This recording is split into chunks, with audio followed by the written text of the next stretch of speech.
स्वागत है दोस्तों आप सभी का आज की इस नई वीडियो में। आज की इस वीडियो में हम बात करेंगे क्लास 12th का पॉलिटिकल साइंस का चैप्टर सेकंड, जिसका नाम है दो ध्रुवीयता का अंत। तो इस चैप्टर में आज की इस वीडियो में हम तीन मुख्य टॉपिक कवर करेंगे। एक है शॉक थेरेपी के बारे में, भारत रूस संबंधों के बारे में और भारत सोवियत संघ के संबंधों के बारे में। ठीक है, तो इस वीडियो में आपके तीन टॉपिक कवर हो जाएंगे, जिससे कि इम्पॉर्टेंट जो प्रश्न हैं उनके बारे में हम बात करेंगे। तो चलिए वीडियो को शुरू करते हैं बिना टाइम वेस्ट किए हुए। तो हमारा जो सबसे पहला टॉपिक है शॉक थेरेपी। तो शॉक थेरेपी से 1 मार्क्स का हमारा प्रश्न बनता है कि गराज सेल किसे कहते हैं। गराज सेल किसे कहते हैं, ये 1 मार्क्स का प्रश्न बनता है। तो देखिए कि शीत युद्ध के पश्चात सोवियत संघ का विघटन हो गया। तो सोवियत संघ के विघटन के पश्चात उद्योगों को, यानी कि जब सोवियत संघ का विघटन हो गया तो सोवियत संघ के उद्योगों को औने पौने दामों पर बेचा गया। अंतर्राष्ट्रीय स्तर पर पहली बार ऐसा हुआ, इसलिए इसे गरासेल कहा जाता है। यानी कि अंतर्राष्ट्रीय स्तर पर इतिहास में ऐसा कभी नहीं हुआ था कि इतने बड़े बड़े उद्योगों को छोटे मोटे दामों में, औने पौने दामों में बेच दिया जाए। तो इसी घटना को गराज सेल के नाम से जाना जाता है। ठीक है, 1 मार्क्स का ये प्रश्न है। दूसरा प्रश्न आता है 2 मार्क्स का है कि शॉक थेरेपी का अर्थ क्या है। यानी कि अभी हमने जाना कि गराज सेल किसे कहते हैं, जो कि शॉक थेरेपी का एक परिणाम है। ठीक है, कि अब है शॉक थेरेपी कहते किसे हैं। तो देखिए शॉक थेरेपी का शाब्दिक अर्थ होता है कि आघात पहुंचाकर उपचार करना। यानी कि देखिए शॉक थेरेपी का अर्थ क्या है कि पहले आघात किया फिर उपचार किया। जैसे कि किसी को आपने थप्पड़ मार दिया, फिर वो आप उसे सहानुभूति दिखा रहे हैं, तो ये होता है शॉक थेरेपी। अब सोवियत संघ के संबंध में इसे शॉक थेरेपी कैसे कहेंगे कि 1991 में जब सोवियत संघ का विघटन हुआ तो नए नए बने देशों में पूंजीवादी व्यवस्था को स्थापित करने के लिए विश्व बैंक और अंतर्राष्ट्रीय मुद्रा कोष द्वारा शॉक थेरेपी का निर्माण किया गया। देखिए क्या मतलब है, जब 1991 में सोवियत संघ का विघटन हो गया तो जो सोवियत संघ के विघटन के पश्चात जो 15 नए गणराज्य उभरे थे, उनमें पूंजीवाद को स्थापित करने के लिए विश्व बैंक और अंतर्राष्ट्रीय मुद्रा कोष के द्वारा इस शॉक थेरेपी का निर्माण किया गया। शॉक थेरेपी के ही द्वारा सभी सरकारी उद्योग को निजी हाथों में सौंपा गया। यानी कि एक दूसरे शब्दों में कहें तो गवर्नमेंट सेक्टर को प्राइवेट सेक्टर में बदलना ही शॉक थेरेपी कहलाया। यानी कि साम्यवाद से पूंजीवाद की ओर ही बढ़ना क्या कहलाया, शॉक थेरेपी कहलाया। ठीक है, तो ये था शॉक थेरेपी से संबंधित 2 मार्क्स का प्रश्न कि शॉक थेरेपी होता क्या है। बात करते हैं अगले प्रश्न की। अगला है 4 मार्क्स का प्रश्न, उससे 6 मार्क्स में भी पूछा जा सकता है कि शॉक थेरेपी के परिणामों की व्याख्या कीजिए। यानी कि शॉक थेरेपी के क्या क्या परिणाम निकले, इसके बारे में भी आपसे 4 मार्क्स में या 6 मार्क्स में प्रश्न ये पूछा जा सकता है। तो शॉक थेरेपी के सबसे पहले जानते हैं आर्थिक परिणाम। आर्थिक परिणाम में सबसे पहला है गराज सेल। ये तो आपको पता ही है कि सोवियत संघ के विघटन के पश्चात उद्योगों को औने पौने दामों पर बेचा गया। अंतर्राष्ट्रीय स्तर पर पहली बार ऐसा हुआ था, इसलिए इसे इतिहास की सबसे बड़ी गराज सेल के नाम से जाना जाता है। दूसरा पॉइंट आता है विदेशी कर्जा। अर्थव्यवस्था के पिछड़ जाने के कारण उसको आर्थिक विकास के लिए कर्जा लेना पड़ता है। ये कब्जा लिखा है यहाँ पे, कर्जा लेना पड़ा है। यानी कि जब सोवियत संघ का विघटन से पहले सोवियत संघ की जो अर्थव्यवस्था थी वो पहले से पिछड़ी हुई थी, लेकिन जब सोवियत संघ का विघटन हो गया तो और पिछड़ गई, जिसकी वजह से उसे आर्थिक विकास के लिए अधिक कर्जा लेना पड़ा। इसी दौरान क्या हुआ कि जो रूसी मुद्रा थी, सोवियत संघ के विघटन के पश्चात जो उत्तराधिकारी था वो रूस बना, तो रूसी मुद्रा का अवमूल्यन भी हो गया। यानी कि रूसी मुद्रा जो थी उसका रेट जो था वो और भी कम होता चला गया। 5वां पॉइंट आता है जीडीपी में गिरावट। यानी कि सोवियत संघ के बाद जो रूस बना था उत्तराधिकारी, उसकी जीडीपी में भी गिरावट होती चलेगी शुरू के वर्षों में।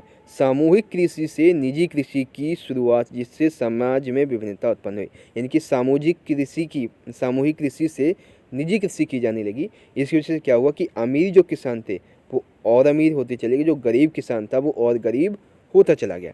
तो जो शॉक थेरेपी थी उसके आर्थिक परिणामों में आप पे 5 पॉइंट आसानी से लिख सकते हैं। क्या लिख सकते हैं, एक गराज सेल, एक विदेशी कर्जा, रूसी मुद्रा का मूल्यन, जीडीपी में गिरावट और निजी कृषि की शुरुआत। ठीक है, तो 4 मार्क्स के प्रश्न में पहला पॉइंट ये हुआ। दूसरा पॉइंट है सामाजिक परिणाम। यानी कि शॉक थेरेपी के सामाजिक परिणाम क्या निकले। तो देखिए शॉक थेरेपी का सामाजिक परिणाम है सबसे पहला माफिया वर्ग का उदय।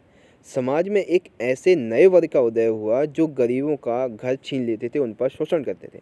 यानी कि सामाजिक परिणाम के तहत ये कहा जाएगा कि शॉक थेरेपी का परिणाम इस तरह से हुआ कि जो उस समय जो सूर्य संघ के उद्योग थे उनको औने पौने दामों पर बेचा जाता था। तो जो गरीबों के पास कागज हुआ करते थे उन कागजों को एक माफिया वर्ग खरीद लेता था औने पौने दामों पे, फिर वो अंतर्राष्ट्रीय स्तर पर इसे बेच देते थे। तो इसकी वजह से एक माफिया वर्ग का उदय हुआ जो समाज में गरीबों का घर छीन लेते थे, उनका शोषण करते थे। दूसरा पॉइंट, जो लोग पढ़े लिखे हुए थे वह इन अत्याचारों को नहीं सह पाए तो वो यहाँ से चले गए और इसके खिलाफ आवाज़ उठाने वाले को मौत के घाट उतार दिया जाता था। यानी कि जो सूर्य संघ का विघटन हो गया उसके बाद जो लोग पढ़े लिखे थे उन पर जब अत्याचार होता था तो वो ना सह पाए और वो वहाँ से सोवियत संघ को छोड़कर चले गए। और जो वहाँ पे रह भी गए थे वो उसके खिलाफ अगर आवाज़ भी उठाते थे, माफिया वर्ग के खिलाफ या अत्याचार होता था उसके खिलाफ, तो उसे मौत के घाट उतार दिया जाता था। ठीक है, फिर तीसरा परिणाम आता है राजनीतिक परिणाम। जो शॉक थेरेपी है उसका राजनीतिक परिणाम क्या निकला है इसके बारे में तो देखिए, सोवियत संघ के विघटन के पश्चात साम्यवाद से पूंजीवाद विचारधारा को अपनाया गया। यानी कि सोवियत संघ के विघटन के पश्चात जो 15 नव गणराज्य थे, नव स्वतंत्र गणराज्य थे, उनमें पूंजीवादी व्यवस्था को अपनाया गया।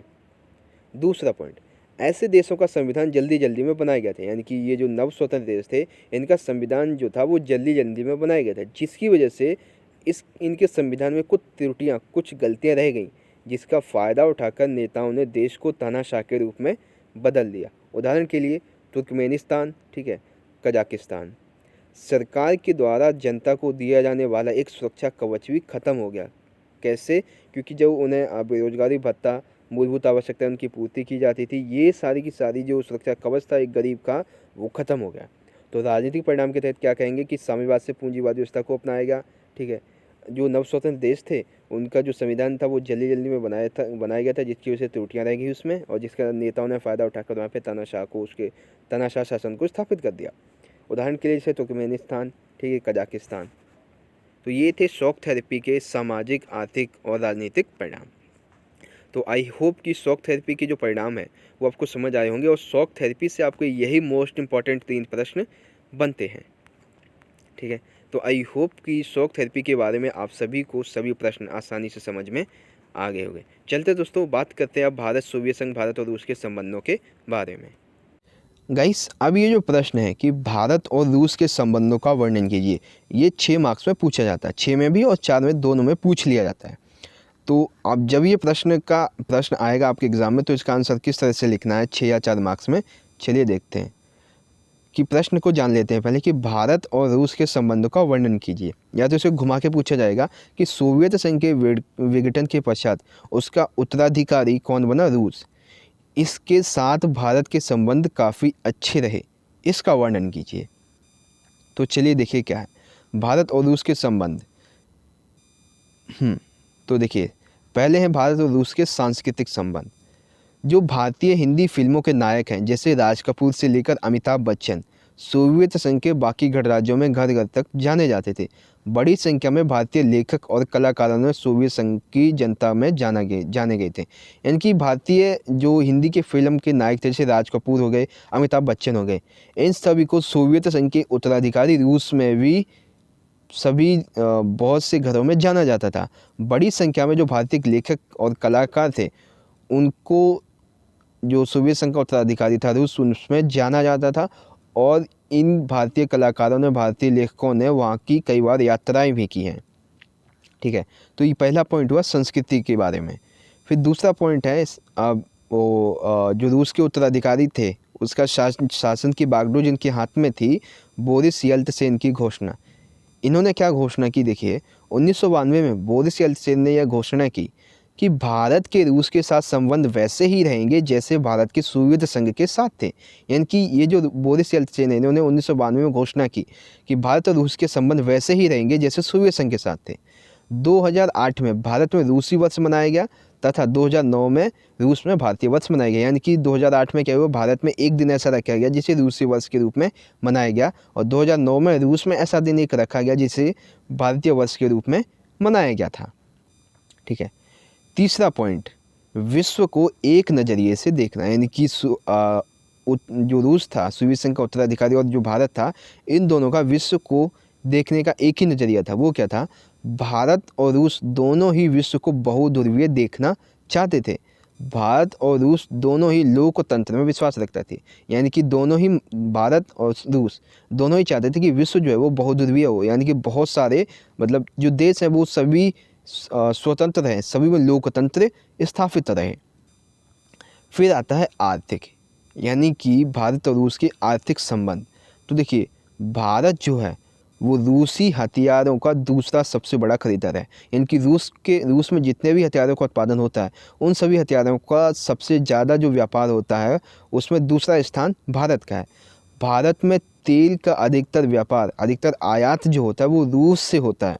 ठीक है, भारत को रूस के साथ अपने संबंधों के कारण, यानी कि भारत के साथ जो रूस के संबंध हैं वो बहुत अच्छे हैं। इसकी वजह से भारत को ऊर्जा आपूर्ति, अंतर्राष्ट्रीय आतंकवाद से संबंधित सूचनाओं के आदान प्रदान में बहुत सहायता मिली है। यानी कि भारत और रूस के संबंध अच्छे हैं, जिसकी वजह से भारत को अंतर्राष्ट्रीय स्तर पर आतंकवाद से संबंधित सूचना, ऊर्जा आपूर्ति से संबंधित सूचनाओं के आदान प्रदान में बहुत सहायता मिली है। ठीक है, तो भारत और रूस के संबंधों को 6 मार्क्स में अगर पूछा जाता है तो इस तरह से आप लिखेंगे कि सांस्कृतिक तौर पे क्या है, ठीक है, फिर विश्व को एक नज़रिए से देखना है, आर्थिक क्या है, और बोरिस येल्त्सिन की घोषणा क्या है। ठीक है, तो इस तरह से आप ये प्रश्न का आंसर लिखेंगे। तो आई होप भारत और रूस के संबंधों का वर्णन कीजिए, ये आपको समझ में आ गया होगा। दोस्तों, बात करते हैं इस आज के वीडियो की सबसे लास्ट टॉपिक की, और वो है भारत और सोवियत संघ के संबंधों का वर्णन, यानी कि भारत और सोवियत संघ इन दोनों के संबंध कैसे थे उसके बारे में। 6 मार्क्स का प्रश्न है। तो देखिए, सबसे पहले बात करेंगे सांस्कृतिक की। तो जैसा कि हमने अभी भारत और रूस के संबंध देखे थे, वैसा ही सांस्कृतिक तौर पे भारत और सोवियत संघ के बारे में आप लिख देंगे कि भारतीय हिंदी फिल्मों के नायकों को, जैसे राज कपूर से लेकर अमिताभ बच्चन तक, सोवियत संघ के बाकी गणराज्यों के घर घर तक जाना जाता था। बड़ी संख्या में भारतीय लेखक और कलाकारों ने सोवियत संघ की यात्रा की थी। ठीक है, बात करते हैं आर्थिक की। भारत और सोवियत संघ के आर्थिक संबंध कैसे थे? तो देखिए, सोवियत संघ ने भारत में भिलाई, बोकारो, विशाखापट्टनम के इस्पात कारखानों तथा भारत में हैवी इलेक्ट्रॉनिक्स जैसी मशीनरी यंत्रों के लिए आर्थिक और तकनीकी सहायता दी। यानी कि भारत में सोवियत संघ ने भिलाई और बोकारो, विशाखापट्टनम नाम के जो इस्पात संयंत्र हैं, इस्पात कारखाने हैं, उनको स्थापित करवाया। ठीक है, और सोवियत संघ ने भारत में हैवी इलेक्ट्रॉनिक्स और मशीनरियों के लिए आर्थिक विकास के लिए तकनीक सहायता प्रदान की। भारत में जब विदेशी मुद्रा की कमी थी, तब सोवियत संघ ने रुपयों को माध्यम से भारत में व्यापार किया। यानी कि जब भारत के पास विदेशी मुद्रा की कमी थी, उस दौरान सोवियत संघ ही मात्र एक ऐसा देश था जो कि भारत से भारतीय मुद्रा में व्यापार करने के लिए तैयार हुआ था। ठीक है, तो आर्थिक में हम क्या लिख देंगे कि सोवियत संघ ने भारत में भिलाई, बोकारो, विशाखापट्टनम नाम के जो इस्पात संयंत्र हैं उनकी स्थापना की। भारत में हैवी इलेक्ट्रॉनिक्स मशीनरी यंत्रों के लिए आर्थिक विकास के लिए तकनीकी सहायता दी। ठीक है, जिस दौरान भारत के पास विदेशी मुद्रा नहीं थी, तो भारतीय मुद्रा में व्यापार करने के लिए सबसे पहले सोवियत संघ सामने आया था। ठीक है, फिर आता है तीसरा पॉइंट, तीसरा है राजनीतिक।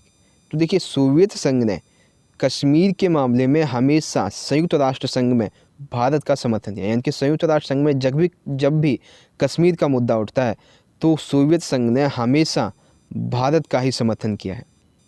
सोवियत संघ ने भारत के संघर्ष के कड़े दिनों में, सोवियत संघ ने भारत के जो संघर्ष के कड़े दिन थे, जैसे 1971 में पाकिस्तान युद्ध के दौरान भारत की हथियारों के द्वारा मदद की दी। ठीक है, भारत ने भी सोवियत संघ की विदेश नीति का अप्रत्यक्ष लेकिन महत्वपूर्ण तरीके से समर्थन किया। यानी कि देखिए, सोवियत संघ ने क्या किया, भारत के जो कड़े दिन थे, यानी कि बहुत ऐसे कह लीजिए बहुत ही गए गुजरे दिन थे, उस दौरान भारत मतलब 1971 के पाकिस्तान युद्ध के दौरान सोवियत संघ ने भारत की मदद की। तो भारत ने भी सोवियत संघ की जो विदेश नीति थी उसका भी महत्वपूर्ण तरीके से समर्थन किया। हालांकि प्रत्यक्ष रूप से नहीं, लेकिन अप्रत्यक्ष रूप से जरूर किया था। ठीक है, फिर आता है भारत और सोवियत संघ के सैन्य संबंध। भारत और सोवियत संघ के सैन्य संबंध क्या थे? तो देखिए, 1980 के दशक में सोवियत संघ से भारत में लगभग 13,000 करोड़ के हथियारों को आयात किया गया। यानी कि 1980 के दशक में सोवियत संघ के विघटन से एक दशक पहले भारत में लगभग 13,000 करोड़ के हथियारों का आयात किया गया। समय समय पर सोवियत संघ के द्वारा भारत को लड़ाकू विमान, युद्धपोत, हेलीकॉप्टर उपलब्ध कराए जाते हैं, जिसका फ़ायदा भारत को मिलता है। इनकी समय समय पर क्या है, सोवियत संघ के द्वारा सोवियत संघ जो है वो भारत को लड़ाकू विमान देता है कई प्रकार के, ठीक है। नई तकनीक बनती है तो वो भारत को देता है। युद्धपोत देता है, यानी कि युद्ध में लड़ने वाले जो टैंक वगैरह होते हैं उनको देता है। हेलीकॉप्टर उपलब्ध कराता है, जिसकी वजह से वो मिसाइल तैनात कर सकते हैं। इन सभी का फ़ायदा भारत को होता है। सोवियत संघ की सहायता से भारत में 1969 में ISRO, Indian Space Research Organisation की स्थापना की। यानी कि सोवियत संघ की सहायता से भारत में जो इसरो है, इसरो यानी कि इंडियन स्पेस रिसर्च ऑर्गेनाइजेशन, इसकी स्थापना की गई 1969 में सोवियत संघ की सहायता से। तो सैन्य मामलों में ये हम लिख सकते हैं, ये सारे पॉइंट क्या लिख सकते हैं। 1980 के दशक में सोवियत संघ से भारत में लगभग 13,000 करोड़ के हथियारों का आयात हुआ। समय समय पर सोवियत संघ भारत को लड़ाकू विमान देता रहता है, युद्धपोत देता रहता है, उच्च तकनीकी हेलीकॉप्टर देता रहता है, ठीक है। 1969 में सोवियत संघ की सहायता से भारत में इसरो की स्थापना हुई, इंडियन स्पेस रिसर्च ऑर्गेनाइजेशन की स्थापना की गई, ठीक है। तो भारत और सोवियत संघ के जो संबंध थे वो मधुर थे, हम इस तरह से कह सकते हैं। तो यहीं पे ख़त्म होती है दोस्तों हमारी आज की ये वीडियो। और आज की इस वीडियो में हमारे 3 टॉपिक थे, कौन कौन से, भारत सोवियत संघ के संबंध, भारत रूस के संबंध और शॉक थेरेपी के परिणाम। तो आई होप दोस्तों कि आज की ये वीडियो आपको पसंद आई होगी और आपको जो आज के 3 टॉपिक थे वो आपको समझ में आ गए होंगे। तो चलिए दोस्तों, हम मिलेंगे अगली वीडियो में आपके अगले चैप्टर के इंपॉर्टेंट प्रश्न। अभी आपका एक पॉइंट जो है वो और बचता है इस चैप्टर से, वो है अरब स्प्रिंग, अरब क्रांति के बारे में, वो जानेंगे अगली वीडियो में। तो चलिए उससे मिलेंगे अगली वीडियो में अगले टॉपिक के साथ। तब तक के लिए आप पढ़ते रहिए, अपना ख्याल रखिए, धन्यवाद, जय हिंद, वंदे मातरम।